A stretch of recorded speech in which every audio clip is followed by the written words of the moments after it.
G'day Spurs fans, Paul the Hotspur Hippie here, the only psychedelic soccer show on the internet. Here I am with my friends the trees, nice bit of nature today. Lots of cicadas going, so it's a hot day. You can tell the temperature by counting how often they, I don't know, rub their bits together or whatever they're doing. I don't know, I'm no botanist, I'm no David Bellamy. Anyway, it's football weekend. In fact, it's football week. I think we've got 3 games this weekend, which is jolly nice. Just to catch up on some of the news, because I haven't done a video for a few days. European Super League, hurrah! It's a go! It's a go! Some people with wigs and gavels have said yes. UEFA and FIFA can't have a monopoly on competition, so go for it. So these shadowy characters, A22, not A24, the people that make fine horror films, A22s, horror films -2. They've issued some sort of press release saying, oh, we're going to have 3 competitions, and the names they've given to these things, man, it's like, was it blue, gold and silver, and it just makes my head hurt a little bit. And it looks like pretty much everyone in the Premier League has said no. People in the Scottish Premier League have said no, even though A22 did say, oh, please come in Celtic, please come in Celtic. Just gone, nah, bugger it, we're staying with UEFA. Obviously, behind the scenes, there must have been a few sacks of cash going around between UEFA and the Premier League or whatnot, because that's what all this is about. It's money. Yet more money that we didn't ask for in the game has come into the game. And everyone's just fighting over what bigger piece of the pie they can have. And usually what happens with these splits in sport is they'll run for a little bit, but there isn't enough of the pie to go 2 ways. So one of them will bugger it up, and then they'll come and make her and broker a peace deal, and then it'll be, oh, football's united again. And you'll be thinking, well, why did you bugger it up for the last couple of years? It was useless. But A22, their press release was so corporate, man, so corporate. It had words in it like stakeholders. Now don't tell me what a stakeholder is. It's something I never understood when I was sat there in a cubicle, a stakeholder. Don't let me know in the comments. I don't want this channel besmirched and smeared with corporate garnet. Even me saying the word stakeholder has sullied this fine place somewhat.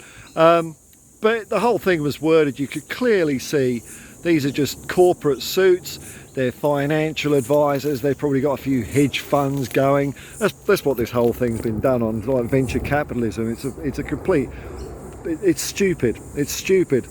And I think, not just this, but every time football gets changed, and I don't know who's changing it. I don't know who's changing football anymore. I thought it's FIFA or the FA, but no, there's this other lot that change the rules as well. Every time they change it, they make football worse, and I just want it to stop. VAR has made football worse, and I don't care what Simon Jordan says. It is bloody VAR, and it's the people. It's all of it. It's all crap. It's not, oh, VAR is brilliant, we've just got Muppets running it. No, the whole thing is rubbish. Other innovations. Oh, you're allowed to kick the ball backwards from the centre circle. Why? Why is that? What was the driving force? Did someone sprain their ankle or something when they were taking a kick-off? I don't see the point in that. 5 substitutions. I thought that came in for COVID. Well, I mean, COVID's still around, but it doesn't seem to be as big a thing as it was. So why have we still got 5 subs? Talk about a way of punishing small teams and promoting the little Lord Fauntleroys. It sways it so much in favour of big teams. 5 bloody substitutes. No, take it back down to 2, and you just got 2 people on the bench. Then you don't have to have a squad of 300 players. Or Arteta wants. He wants a legion. He wants 500 in there. Does Arteta? Speaking of which, Arteta, big game this weekend. Well, let's see how our rivals are doing. Aston Villa dropped points against Sheffield United. Who'd have thunk that? Isn't football a marvellous old game? So we could catch up on Aston Villa with a victory over Everton. If we beat Everton, we're going to go above Man City. I think we're back in the thick of it. If we beat Everton, I really think we're back in the thick of it. We'll see how it shakes out at the end of the season.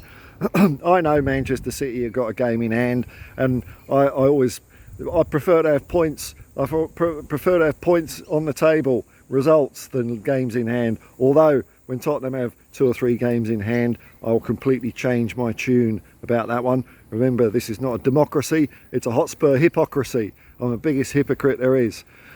So Aston Villa lost points. Now, what I'm hoping from the Liverpool-Arsenal game is I want a bloodbath. I want a bloodbath. I want red cards, yellow cards. I want people being stretchered off. I want them both completely buggered at the end of it so that they're completely knackered for the next 3 weeks. That'll get us past AFCON. That's what I'm thinking. And back to when Maddison and Van de Ven make a reappearance. And Ange seems to be, I don't know, is hopeful or optimistic. Am I reading too much into his comments about Maddison and Van de Ven, that they're on the verge of almost coming back training, getting up to match fitness, which is pretty good? He's a wily old fox, Ange. They might even be playing this weekend. That's just me, of course. We are going to have a weakened side against Everton, of course. Everton are flying high under Dyche ball, which is a bit less exciting than Ange ball, whatever that is, because we just play football. But it could be tough, but I think we're just going to have too much skill, technique, intestinal fortitude and cojones for Everton to give us a problem. I'm going 3-0 on that game. Now I'm toying with the idea of doing a watch along at some point. I might have to investigate some technical aspects to do that. What do you think of Arsenal? Yeah, see, that's a kookaburra. Kookaburra. We're flying through there.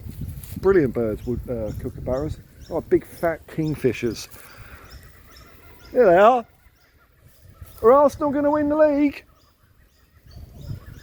Yeah, no, they're loving it. They're loving it. So I'm hoping for a bloodbath Liverpool-Arsenal. Aston Villa have stuffed it against Sheffield United. That's a game they should have won. There's no team grabbing it yet. There's no team grabbing it. We were grabbing it, but then catastrophe struck. But maybe we can grab it back again while everyone else is floundering. You never know, man. I'm still not writing this season off for doing something special.